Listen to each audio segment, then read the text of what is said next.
दिमाग हल्लाउने, निन्द्रा नै खलबलाउने, शब्दले बयान गर्न नसकिने तर इतिहासको पानामा लेख्न मिल्ने यो वर्ल्ड कपकै सबैभन्दा बेस्ट गेम, सबैभन्दा फेभरेट गेम बन्न पुग्यो। यदि यो गेम आज कसैले छुटाएको छ भने त्यसको जिन्दगीमा यति धेरै रिग्रेट हुनेवाला छ, त्यति पछुतो लाग्नेवाला छ। सो फ्रान्स छ, इङ्ल्यान्ड छ, यो वर्ल्ड कपकै सबैभन्दा हाई स्कोरिङ गेम बन्न पुग्यो आज। 10 गोल वर्ल्ड कपको थर्ड प्लेस गेममा इतिहासमै पहिलोचोटि 10 गोल बन्न पुगेको छ। अनि कोले गोल हाने भन्दा पनि केटा कोले गोल हानेनन् भन्ने कुरा हो है।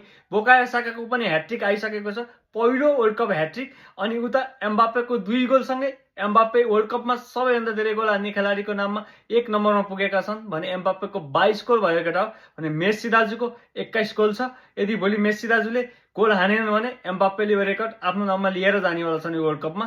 भने भोलि मेस्सी दाजुको गोल नआएको खण्डमा यो वर्ल्ड कपको गोल्डन बुट पनि एम्बाप्पेकै हुनेवाला छ है। किनकि एम्बाप्पेको 10 गोल भइसकेको छ भने मेस्सी दाजुको 8 गोल छ। अब भोलि एम्बाप्पेको लागि भए पनि मेस्सी दाजुले गोल हान्नु हुँदैन है।